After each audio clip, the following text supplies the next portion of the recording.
Good evening and welcome to the HHH Racing Podcast, episode 99. I'm your host, Howard Kravitz. Thanks for joining me tonight. What a crazy last 48 hours in horse racing. And I can't say a lot of it was good, unfortunately. So we'll be talking about a few things tonight. We're going to go a little bit shorter tonight. It's going to be about half an hour, 40-minute show at the most. Please make sure you subscribe right there on the left side, or excuse me, the right side of the screen. Hit that notification bell. Also, please hit that thumbs up button, that like button, so it'll tell YouTube that this is a popular show and a lot of people should watch. And tonight we've got a lot to talk about. So please make sure up in the right side of the chat, in that live chat, please make sure you have a lot of comments because after I go through the three races I'd like to talk about, we're just going to open it up. It's just going to be a complete Q&A. Anything you'd like to talk about, I will answer your questions. So hopefully we'll have a very lively chat tonight. And again, please type in those questions on the top right-hand side of the screen. Also down below the video player. If you have any questions at all below the video player, please make sure you comment. I'm interested in hearing your opinions on anything that we talk about tonight, from the races in New York to the unfortunate news that we heard today. You can reach me, of course, at H Kravitz through Twitter. Very lively Twitter chat. You can see that on my name tag.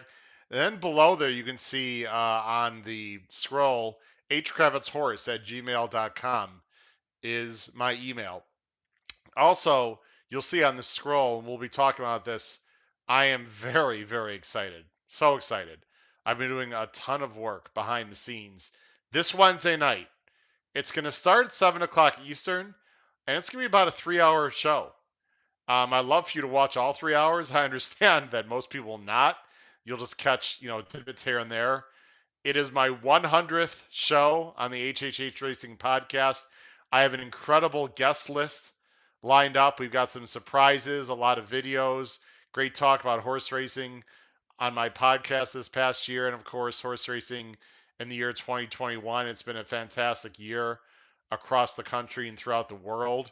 So you do not want to miss. Please tell your friends, family, everyone, anyone that's interested in horse racing, please tell them this Wednesday night. It'll start at 7 p.m. Eastern Time, just as we're starting right now, and probably go past 10 o'clock Eastern Time as my schedule looks like right now. Again, you do not want to miss it. And it all benefits the TRF, the Thoroughbred Retirement Foundation, is who we're benefiting. We're going to try to raise money for all those retired thoroughbreds who gave us so much joy on the track. That is what we're going to be benefiting on Wednesday night. I hope you can join me. Again, please tell everyone about the broadcast this Wednesday night. Now, before we get into the main reason that we're here tonight, which was the there's actually four stake races at Aqueduct on Saturday, but three of them had big inquiries, disqualification issues, etc. With the stewards. And we're going to go watch replays and talk about all of them. I hope we're going to have a very lively conversation. But first, and I just found this out a few hours ago. I don't know when you folks found out, or even if you know already. I'm assuming you do. Tragic, absolutely tragic story out of California today. Uh, Current Kentucky Derby winner as of right now, Medina Spirit, passed away. Medina Spirit died today. He had a 5 furlong workout at San Anita and passed away of a heart attack. I do not know the exact timeline. I've not heard specific details. All we know is that Medina Spirit suffered a heart attack after a 5 furlong workout this morning at San Anita, and has passed away. It's a tragedy. I don't care how you feel about Bob Baffert, how you feel about the horse itself, whether you won with him, lost with him. Again, whether you think he should be DQ'd from the Derby or whether he should not.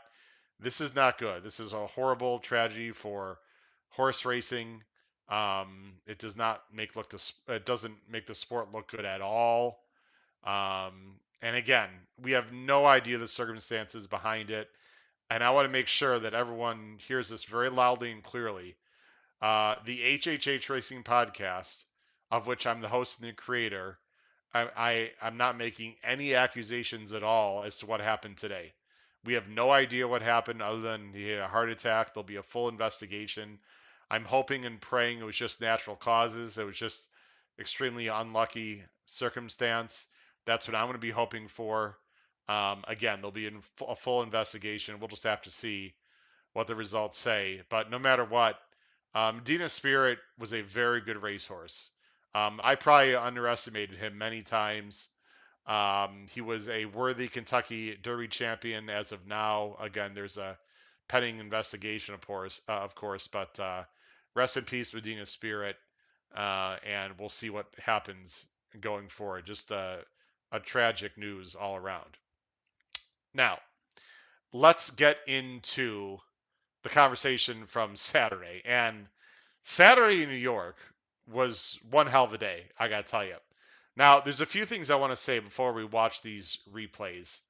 For full disclosure, I was in a contest through Naira. There was a big live money contest on Saturday in New York on the entire card at Aqueduct. This almost never happens, but I was the big benefit of all three non-calls made by the stewards. I needed Mo Donegal to stay up, I needed Nest to stay up, and I needed American Revolution to stay up. I'm going to try very hard on this broadcast to ignore the fact that I had money in all three of those horses and that all the steward decisions went my way. And I'm going to do that because it would be unfair to myself and unfair to you folks out there if I give biased opinions based on the fact that I needed all those horses to stay up. I'm going to try to look through this very carefully and honestly, and I'm assuming you're going to do the same, and I'd appreciate all your opinions. Not only is it rare that I get, the three photo finishes worked out well, but that all three steward decisions worked in my favor was really unusual. And I'm sure there were some people that felt the same way, and some people were very pissed, I'm sure. So let's do this. First of all, I'm going to take down the ticker here. That's the first thing. Now, there are many things I want to bring up, okay? And what I want to do first is bring up for you, and I have no guests tonight. It's just me talking with you things. The first thing I want to do is go through what you see on the screen right now. And I'm going to go full screen. Okay. Now, this is pulled from the New York website. Now, I could not find current up to date. This was through 2020. I'm assuming the rules are the same. And again, if they're not, I apologize. But these are the rules under New York racing for riding and fouls. All right. Let's go through this very carefully. This is section 4000. You can see right there, section 4035.2, foul riding penalization. Let's take a look at it. First, when clear, a horse may be taken to any part of the course, provided crossing or weaving in front of contenders may constitute interference or intimidation for which the offender may be disciplined. I will say right out front that this part A, I think, had absolutely nothing to do really with any of the situations that happened on Saturday. Now, part B, I think, is interesting. Part B, a horse crossing another may be disqualified if in the it says may be disqualified, again, may be disqualified, if in the judgment of the stewards it interferes with, impedes, or intimidates another horse, or the foul to the finish of the race, regardless of whether the foul was accidental, willful, or the result of careless riding.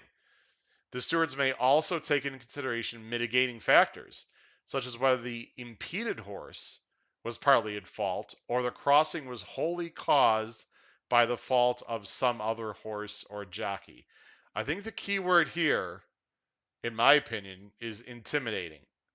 That's the word I think that we have to decipher as we have this conversation. Part C, if a horse or jockey jostles, and again, jostles is a word that I think there is some subjectivity there. Jostles another horse, the aggressor may be disqualified unless the impeded horse or jockey was partly in fault, or the jostle was wholly caused by the fault of some other horse or jockey. Part D, as you can see, a jockey shall not ride carelessly or willfully such that the jockey's mount, equipment, or any item or object under his or her control interferes with, impedes, intimidates, there's that word again, intimidates, or injures another horse or jockey in the race, including that a jockey shall not carelessly or willfully strike another horse or jockey or such other jockey's equipment with his or her whip. The stewards may disqualify the horse ridden by the jockey who committed the foul if the foul was willful or careless or may have altered the finish of the race. The stewards may also take into consideration mitigating factors such as whether the impeded horse was partly at fault or if the foul was caused by the fault of some other horse or jockey. All right, now there's a lot to talk about there and a lot to unpack as well, depending on how you feel about all that. All right, so now the rules are different in different jurisdictions. Those are not the rules in other states. That's just the rules in New York. So you have to keep that in mind as well as we go through this. Now, as I go ahead and put that away, I sent out a tweet that I'd like to show everyone now as I bring it up on the screen here. Here's a tweet. Now, I sent out a poll. This is a poll question that I sent out not too long after the card was over. If you don't follow me on Twitter, please do so. I think there's a lot of fun stuff on there and interesting information, etc. So this is the poll that I sent out on Twitter. I'm sure you can read that there. Let me go ahead and move it down just a little bit there. It says, which horse deserved to be taken down the most today through inquiry, if any, in New York? Respond and retweet. So as you can see, there were a bunch of people that responded. And Mo Donegal in the Remsen, which is the first replay we're going to watch, by far, was the horse that people thought should be taken down the most. You see 58.5%. Nest, 7.3% in the Demoiselle. American Revolution in the Cigar Mile, 17.1%. And the same amount of people thought that none of them should have been taken down, that the stewards were correct. But the majority of the people thought Mo Donegal should have been taken down in the Remsen, 58%. All right, now we are going to show the races, and we're not going to show the entire race. We're just going to be showing the stretch run of these races, and it's very important to understand that we're going to take a look at a few views. I see that Jimmy is joining the show. Jimmy, thanks for joining the show. Are you on time for the Bob Baffert hot take? So, Jimmy, I just unfortunately, well, not unfortunately, I just talked about at the very beginning of the show, about 5 minutes ago, the unfortunate death of Medina Spirit today. So I'm not going to get into Bob Baffert very much at all tonight. In fact, I'm really not going to talk about him at all. I mentioned before, Jimmy, you can watch the replay when it pops up. That's a horrible tragedy, no matter how you feel about Baffert or the horse. It's not good for horse racing. It's a real shame. And there'll be a full investigation. But no, I'm not going to talk about Bob Baffert tonight. I will say on my Celebration 100th show on Wednesday, I will have a guest from California, and we'll talk a little more about Bob Baffert at that time. And of course, this conversation with Medina Spirit will come up then. All right, so here's what I'm going to do, folks. We are first going to show the Remsen, and we're going to show the stretch run. So let me go ahead and bring this up on screen, and I'm going to go with the volume as well as I bring this up.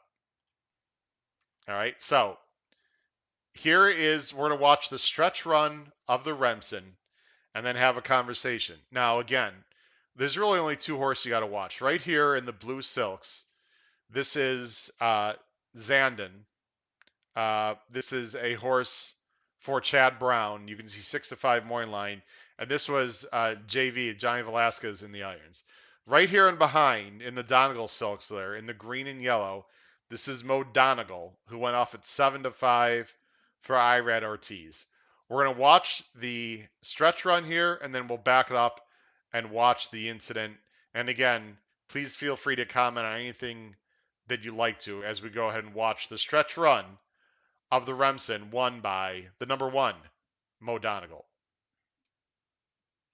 The field is at the top of the stretch. Here's Mr. Jefferson. Here's Zandon. On the extreme outside is Mo Donegal, who's coming on now. Here is Mo Donegal to take the lead from Zandon inside the 8th pole. Zandon battles on. Mo Donegal on the outside. It's Mo Donegal and Zandon. They are heads apart as they come on for the finish, and it's going to be tight here in the Remsen, and it's a photo finish. All right, so that was the stretch run. Now, I have to say, let me just go back here, partially full screen. I have to say, when I was watching it live, and again, I had huge interest.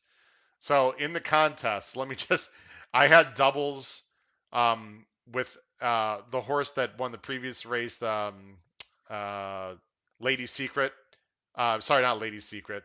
Boy, I'm drawing blank. I apologize. The 2 horse that won the race before, the Bed of Roses. I had a big double with her into Mo Donegal. So I really needed Mo Donegal to get up personally in the contest. And I also had a double with Mo Donegal into Nest. So this was very important for me financially in the contest. Now, let's go ahead and watch. I want to go to, and right now, off screen, you don't see me right now. I'm changing the shot here. All right, now let's watch it from this point. Now, let me go full screen. Again, Mo Donegal, of course, right here. Zandon right here. I'm going to turn the sound off at this point. Let's go ahead and watch this now. Now, right here, Mo Donegal is about in the 4 or 5 path. Okay, not bothering anyone. At this point, Mo Donegal can do anything he wants to do. By almost every rule throughout the country and the world, Mo Donegal can swerve to his left. He can swerve to his right. He's clear. There's no horses around him. He can do anything he wants within reason, right here. You see Irad does get a little bit closer. He inches closer. Again, all this is fine. He's inching closer. He's right hand. And Johnny V is left hand. There's absolutely nothing wrong here. If you want to say right here that, well, Irad was, already came in 3 paths or 2 paths and was getting closer to Zandon, guys, that's absolutely fine. You are fully allowed to do that in horse racing. I have no problem with that. He's trying to show Mo Donegal. He's trying to get Mo Donegal closer to Zandon because when horses see other horses, they get competitive and they usually run better, or they may run better when they see another horse. I have absolutely no problem with this. There's nothing illegal here up to this point. Let's go ahead and continue on. Now, again, Irad is going right-handed. Johnny V is going left-handed. Just, it's going to be a pretty good chance that at some point they'll be coming together. And that's what they do. I'm just going to go ahead and let it run here. There is no real cut. Now, right there, if you look real carefully, right here, look at Irad's left hand here. Left arm, excuse me. He is definitely, you can see the head of the horse is slightly turned in.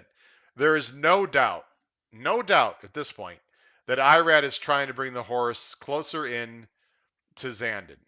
Is this intimidation? That's up for debate. I think when I was watching this as a replay, I have to say at this point I was getting a little bit concerned because, of course, I needed Mo Donegal to stay up. I've seen stuff on Twitter. If you see his left arm, I don't know if there's contact, but I'll tell you what, his left hand, his elbow is definitely getting into the space. Let's just say the personal space of Johnny Velasquez. They are in very tight here. No question about it. I'll let it play. Now, there's a slight bump there, and there's a slight bump there. Let's take it back just a little bit if I can. Let's watch this one more time. I'll just let it go full. I'll just let it run through. Again, one jockey's right-handed, one jockey's going left-handed here, and nothing's going on here. It's a little bit closer. There's a small bump there, and there's a small bump there. There's absolutely no debate that there were small bumps there. Let's go to another view, another angle. Again, 37. I'm going to bring it up here. All right. And again, I'm going to let this is a slightly different angle. This is a camera that's sort of above the track. And also this is a camera angle that is before the finish line. I'll just let this play through now. You see in slow motion again. One is right, one is left. There's definitely a little bit of contact twice. And again, watch I right. Well, I just lost right.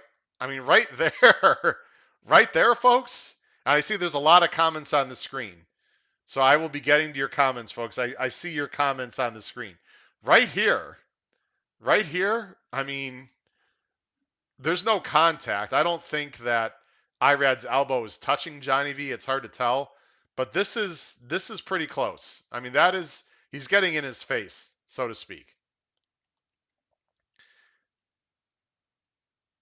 There's the little contact there, etc., etc.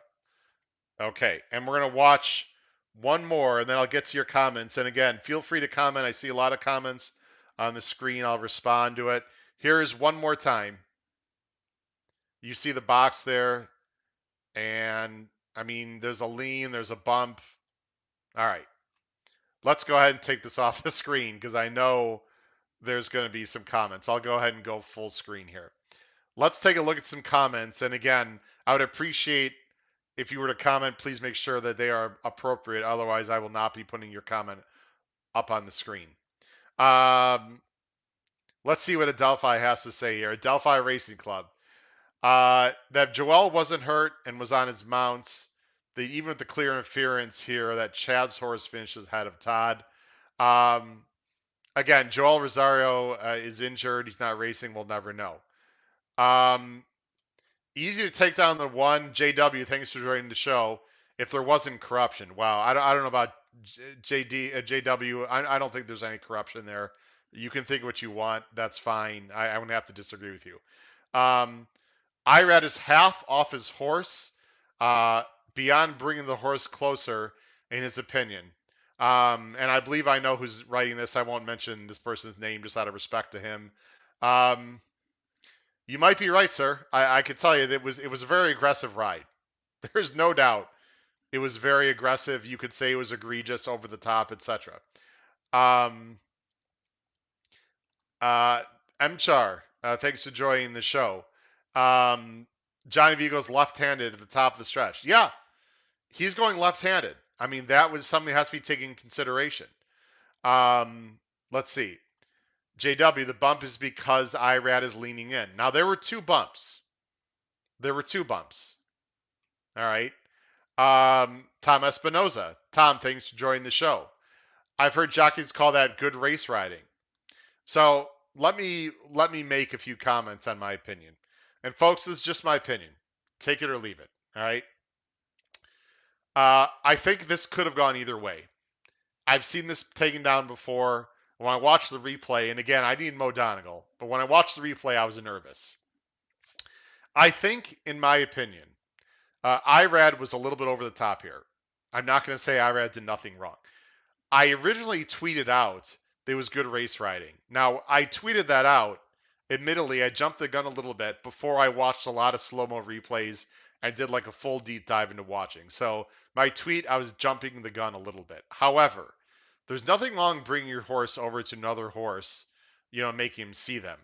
I think what the stewards saw, the reason why they didn't take him down, in my opinion, I don't know the stewards. The stewards didn't comment as far as I know publicly. The first bump, I think you could say, was on Irad. However, I thought the second bump, which was closer to the wire, was when Johnny V came over a little bit into Irad and forced that bump. Again, that's just my opinion. I'm going to go back. Let's see if we can watch it one other time here. Give me a moment because I'm looking at my other monitor here. See if we can watch it one more time. Let's watch this one more time. I'm going to go ahead and bring this on here. Uh, again, this is from the feed this is from YouTube, from the live feed on Naira. We're going to watch it one more time. It's going to come up here. All right. So I thought right right there. That was Irad. I mean, there's no question that was Irad, but I thought right there, that bump right there was Johnny V coming over. Again, just my opinion. All right. Um, you could go either way there. We all know. Now, let's also say this: Irad has a 30, just got handed down a 30-day suspension, and the stewards said that that race was part of the 30-day suspension. We see all the time that horses stay up, but jockeys uh, gets days or fines. That happens all the time. Gemini's got a comment. Am I not correct that you criticized some of IRED's ride tactics a few weeks ago? Yes, absolutely. Listen, Gemini, I criticize whoever I feel needs to be criticized. I don't know IRAD. I don't owe him anything. Selfishly, I'm happy that it stayed up for me. But listen, if he came down, I would not have been coming on this show saying what a travesty. That's a bunch of BS. Uh, yes, I criticized Irad's riding several times this year on the turf. I think he creates holes that are not there. What he did on Friday, by the way, what he did on Friday was an absolute disaster, travesty, embarrassment, dangerous. If you watch races Friday, you know what I'm talking about. Where on the backstretch, he just came over on a horse like 6 paths and a jock fell down. I mean, he dumped the rider into the rail. Fortunately, jockey and the horse were okay, but that was the main impetus behind the 30-day suspension. So, I mean, what he did Friday was completely way beneath anyone, especially Irad Ortiz, who's arguably the best rider in the country. But yeah, I've criticized Irad many times before. JW leaning in, bumping, and pinning Johnny V against the rail cannot be supported. JW, he didn't pin Johnny V against the rail. The horse, Johnny V's horse, never touched the rail. Johnny V was not in danger of falling off the horse. I think that's a bit of an exaggeration. Leaning in, bumping. Okay, I can buy that, JW. I'm not going to sit here and get into, huge arguments with everyone who makes a comment here. I respect what you're saying, JW. He didn't pin the horse against the rail.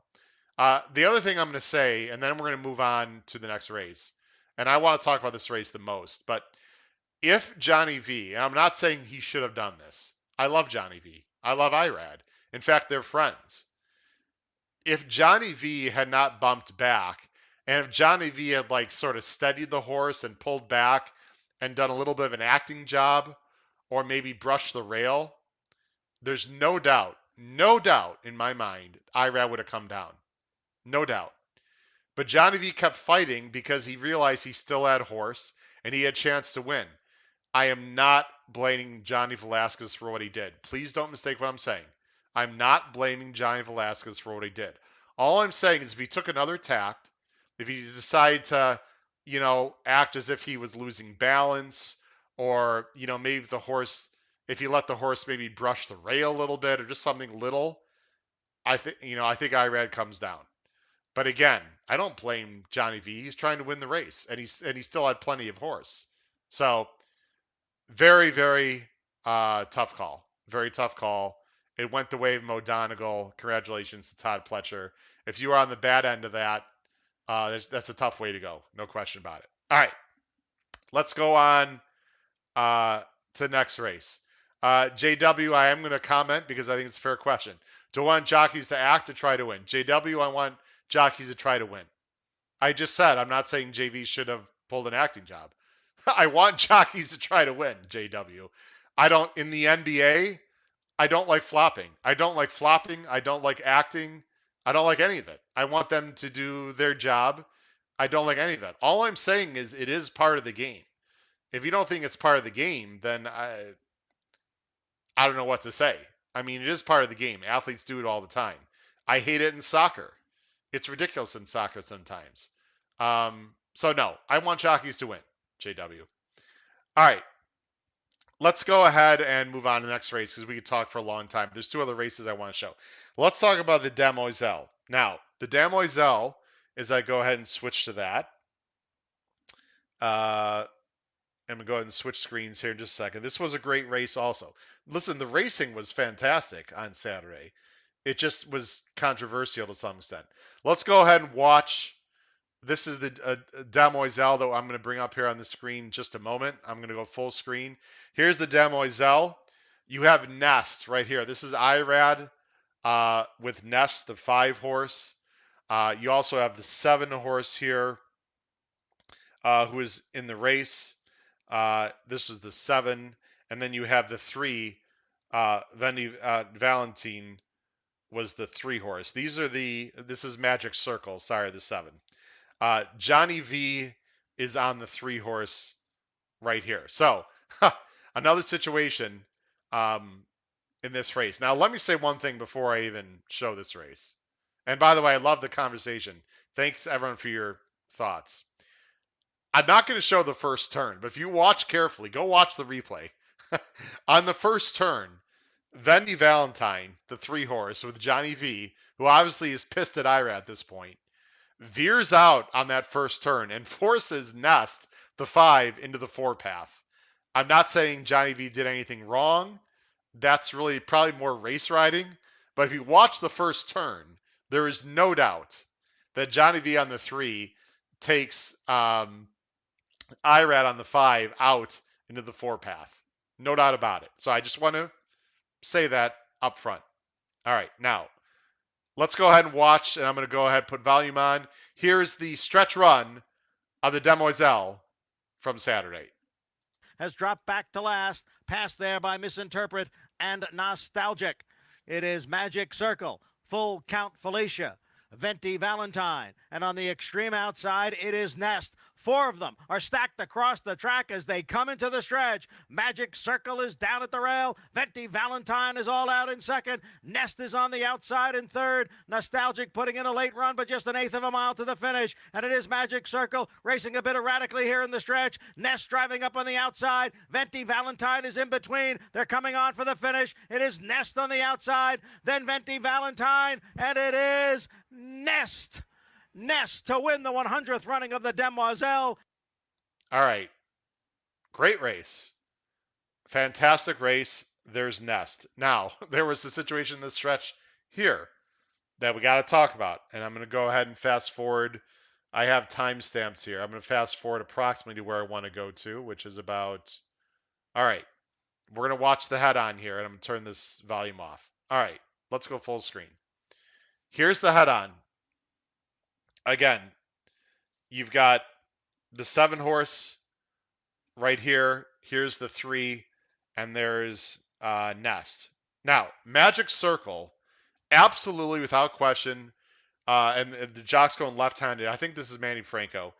The 7 absolutely comes out and forces the 3 into the 5. I don't think anyone's debating that. The 3 here, who is again Johnny V, did absolutely nothing wrong. He had to come out into the 5, otherwise he would have fallen down. The question is what happens after that. Let's go ahead and watch here. So you see the 7. There's the 7 goes out. The 3 goes into the 5. You can't blame the 3 or the 5. If the 7 had won this race, he would have absolutely come down for bothering those 2 horses. There's absolutely no question about that. I'm going to let this run and let's just watch what happens now. Now you're going to see the 3 and 5. Now, the 3 might be leaning in. The 5 might be leaning in. There's a very slight rub there. There is another very slight rub. Irad's going left-handed, and there's that. So that was, to me, this is a little more clear-cut, just my personal opinion.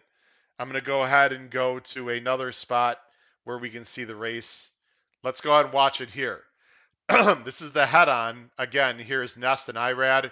Here's the 3 with Johnny V. The incident already happened with the 7. So this is after Magic Circle already came out into the 2. Now, they're keeping pretty much straight path. Now, right there, again, I can make the argument that Irad is leaning in a little bit. I'm not going to sit here and say he wasn't. He definitely is leaning in a little bit, no question about it. He straightens himself out, and right there, I think that was more mutual, in my opinion. Again, just my opinion. I think, it's hard for me to keep going back and forth, guys. So let's just do one more time. I'm gonna let this run through. This first incident, okay, I think Irad came in a little bit. The second one, to me, a little bit more mutual. Maybe you want to say Irad, but really not very much happening. And then they finish. Now, to me, this was more obvious. And when I say obvious, in my opinion, this is not a DQ. Even if I had three in Johnny V and Venti Valentine, the finishing distance was about half length, maybe a little more than half length. We see that incident happens every day. I mean, listen, these are living, breathing things. They're gonna when they feel each other, they're gonna be, they're gonna want to be competitive with each other. If you want to make the argument that Irad came in and bumped, okay, I'm not going to argue with you. Was it enough to DQ? In my opinion, no. In my opinion, no. I think the first race, the Remsen, much more egregious, much worse to me. Now, I want to, I don't know how you feel about, I don't know if you're watching this with sound, but I want to give you guys a quote. This was Richard Migliori, who I have a ton of respect for. He's won 1,000 races. He's a fantastic rider. He's an excellent commentator. I'm going to quote what Richard Migliori said as they were watching this replay. And this is a quote from Richard Migliori. Take it or leave it.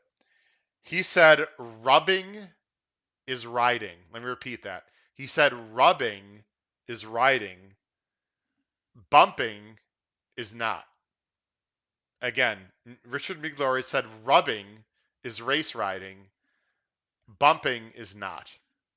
So again, take that for what it's worth. Was that rubbing or was that bumping? To me, that was rubbing. The first incident, I think you could say was bumping for sure. Again, just my opinion. Tom wants to comment that looks worse. Wow. I'm going to completely disagree with you, Tom. Again, that's what makes horse racing great. I think the Mo Donegal situation was definitely a bump and much worse, in my opinion. I don't know. That's how I feel there. I don't think there's too much to add about that race. Nest stays up. Congratulations to Nest and Todd Pletcher once again. Now, let's go ahead and show the Cigar Mile. Now, the Cigar Mile uh, was another situation, and to me, this was worse than the Demoiselle. I think this was somewhere in between, probably, or maybe more the Nest issue to me. Let me go ahead to the Cigar Mile right now on my screen here on the right side, and we'll talk about the player. We'll watch the race in its entirety. We'll watch the end of the race, another thrilling finish, and then we'll go ahead and talk about the race. This is American Revolution beating his stablemates Following C in the 2021 Cigar Mile. Pipeline, and they are at the top of the stretch. Here is Ginobili on the outside to take the lead from Following C. Ginobili's in front. Following C continues to battle on. American Revolution and Plainsman appeared to bump there as they passed the 8th pole. It is Following C who has come back again down at the rail. Here's American Revolution charging up on the outside. Fireworks in the stretch here in the Cigar Mile. American Revolution and Following C and American Revolution, the New York bred.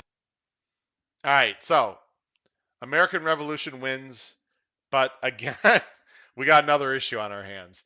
And like I said before, this helped me with the contest, but I like to think that I can see things fairly. So let's go ahead and watch here. Jeopardy. Here's another look. Now let me turn the sound off here. All right. So let's talk about the players here. You've got Ginobili right here. Ginobili right here on the 6th, Drain Van Dyke. You've got, and I apologize, I don't know the rider. You have Plainsman right here is the 2. And right here is American Revolution. This time it's not Irad. This is Pletcher. Or excuse me, this is Saez. So Saez on American Revolution. You have Ginobili right here, Drayden. And again, I apologize, Plainsman. If someone wants to type in, if you know who was riding Plainsman, he was right here. as we go and let this run through, what you're going to see here clearly, right there was bumping, and you can see that American Revolution got bumped. You can see his butt there is not in line with his nose. He got bumped by the two because the two was trying to create a hole. Now, was Saez trying to close that hole or just make sure the two didn't get out? Yes, but you know what? He's allowed to do that. Again, watch this very carefully. You can see there is no hole. Let me freeze. There's no hole right here for a horse to get through. And Saez does not have to, come out to the as we see on the screen, come away from the rail and say, sure, Plainsman, go ahead and fit between this hole. He doesn't have to do that. He can keep a straight path or even come in a little bit because he's not bothering anyone at the time. So to me, the three comes in very slightly, but really this is a lot more Plainsman there coming out trying to create a hole. I feel very, very strongly about that. Now, okay, now there's a little bit of a hole. Okay, but it's a that's pretty tight hole. All right. That's pretty tight right there. And I would say, again, is Saez coming in? I mean, look at look at the. I like to look at the neck. Okay, the neck of American Revolution is not straight, right? It's going towards the rail. But you know what? The neck of Plainsman is also going out. I mean, they're kissing each other, right? This is mutual to me. This is mutual to me. I'm sure I will get some people that will disagree, and that's absolutely fine. This is mutual to me. Let's let it run through. Now, uh, sorry. Okay, that was that. Now there is one more because that's not we're not done yet, folks, with what happened. Let me go ahead to the next view here that I want to show. All right, I'm just going to let this run. It's hard for me to get to the exact spot. All right, I'm going to let this run through because that wasn't the end of it. I'm going to let it go. So they're slowing it down. So right here, to me, that was Plainsman coming over a lot more than American Revolution trying to find a hole. Now, they're keeping a relatively straight path. There's contact, no question about it. There's contact, there's bumping. Now I want you watch Ginobili because this is something you have to watch very carefully.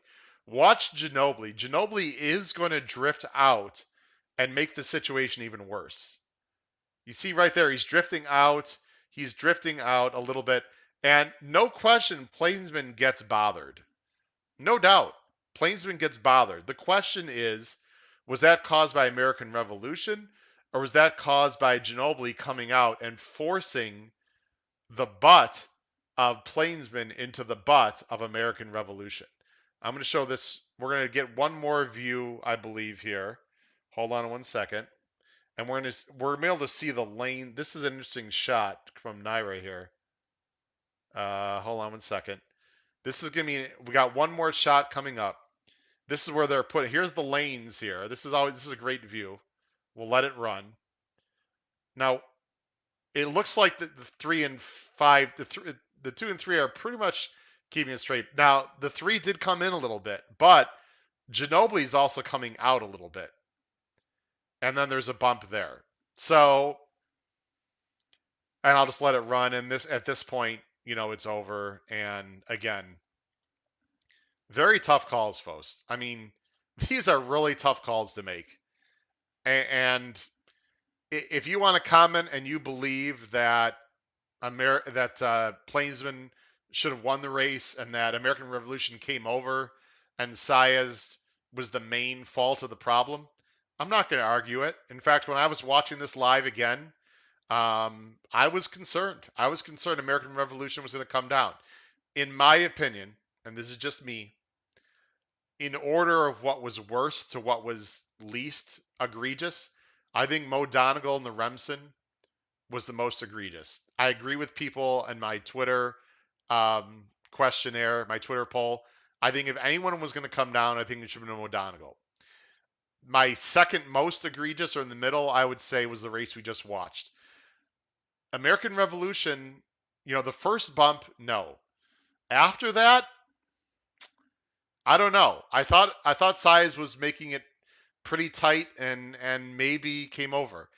In my opinion, the Damoiselle, the Nest, the 5 horse, that's purely race riding. I just there wasn't much. That was more again rubbing to me, as Richard McLeroy would say. The race we just watched and the Remsen to me was bumping. Just my opinion. Let's look at some comments here. Um, Jimmy said Plainsman was much the best, and that American Revolution cost Plainsman the race. Uh, maybe. If you want to say Plainsman was best, let's talk. Plainsman was best, maybe. I can understand that argument. American Revolution costing Plainsman the race. I'm not so sure, Jimmy. I mean, clearly the jock on Plainsman um, came over initially and tried to create a hole that was not there. That's my opinion. They said it on the broadcast too, by the way. Andy Serling said the same thing. Richard Richard Migliori said the same thing. In fact, Andy Serling was adamant saying that American Revolution should not, I repeat, should not come down. Just his opinion. Listen, he's watched a lot more races than I have, or any of us have. Doesn't mean he's always right, but that was his opinion. Jimmy, the 3 came in for sure. I'm guessing, Jimmy, you had a win bet on Plaisman, would be my guess. Yeah, the 3 did come in a hair, no question. But I do think Ginobili also came out, and that forced the contact to make it, to make it look worse against American Revolution. Um, so again, it was fascinating, folks. Fascinating. Those 3 races were very interesting. I understand if things again did not go well for you. Sorry, if things did not go well for you, uh, I completely understand it, folks. Please comment down below the video player on what you thought about these 3 races. Please make sure your comments are appropriate. They can be strong comments. Just make sure they're appropriate comments. Otherwise, I'll take them off of the YouTube page. I hope Saturday worked out well for you. Again, what was the result of all this other than Pletcher and Irad having incredible days? Irad got 30 days. I'm going to talk more on Wednesday. Again, Wednesday's show, you can see the scroll on the bottom there. I'll throw it one more time. It's going to be a fantastic show, folks. 100th episode celebration, a lot of great guests. We're going to we're going to watch replays from 2021, some of the best scores of the year. We'll talk about a lot of news coming out of 2021 with guests throughout the country, folks, throughout the country, and some surprises also. We're going to talk more about the IRAD 30-day suspension. I think it's richly deserved. I think you can make the argument that IRAD should have gotten more than 30 days. I hope that those 30 days cover some stake racing weekends. I don't think jockeys should be able to just go on vacation if they want. And I think those days should cover important stakes races and graded stakes, in my opinion. So, guys, I love IRAD, because we've all won races with IRAD. I don't know him personally. I've never met him. I've criticized him many times before. Again, what happened on Friday was a complete joke. He put someone's life in danger with that ridiculous ride he gave. He deserves the 30 days and maybe even more. And his rides on Saturday were part of that 30 days. But these are very tough decisions from the stewards. I agreed with 2 of them for sure. The Mo Donegal Remsen race, I think he could have come down. That was a tough call, especially if you want him to come down. All right, ladies and gentlemen, that is all we got. Let's see quick comments we have before we end the show. Let's see. I just want to take a look at them real quick. Tom Espinoza thinks American Revolution should have stayed up. And yes, that is correct. It is 30 calendar days, not 30 race days. I understand that, Gemini. So that's the rule anywhere. It is calendar days and not race days. So we'll see we'll see what happens going forward. Richard has one more comment. Richard, thanks for joining the show. It was merely Richard thinks it was rubbing in all 3. He said this is Naira and it's a wide interpretation. Yeah, listen, there's a lot of subjectivity out there from the stewards and from everyone. So listen, I greatly appreciate everyone's comments, everyone's questions. I will stay on for a little longer. We do have a bunch of people watching the show. If you have any questions at all, I promise I would do a Q&A at the end of the show. So I'm just going to hold on here for another 30 seconds here. If there are no questions, I'll go ahead and end the show. Any questions at all about horse racing, anything you saw on Saturday, anything going forward, please feel free here. I'll take another minute. Type into the comments section, the live chat there. Any questions you have for me about horse racing in general? Again, the Medina Spirit situation was absolutely horrible today. He passed away. The Kentucky Derby champion, or at least the current Kentucky Derby champion, passed away in California after a 5 furlong workout. Does not look like there are any questions on the chat. So we'll go ahead and end the show right now. But again, please watch Wednesday night at 7 o'clock Eastern Standard Time for my 100th show on the HHH Racing Podcast. Thanks for joining me. Hope you enjoyed the show. I hope to see you all on Wednesday night as we celebrate show number 100. Have a great evening, everyone. Good night.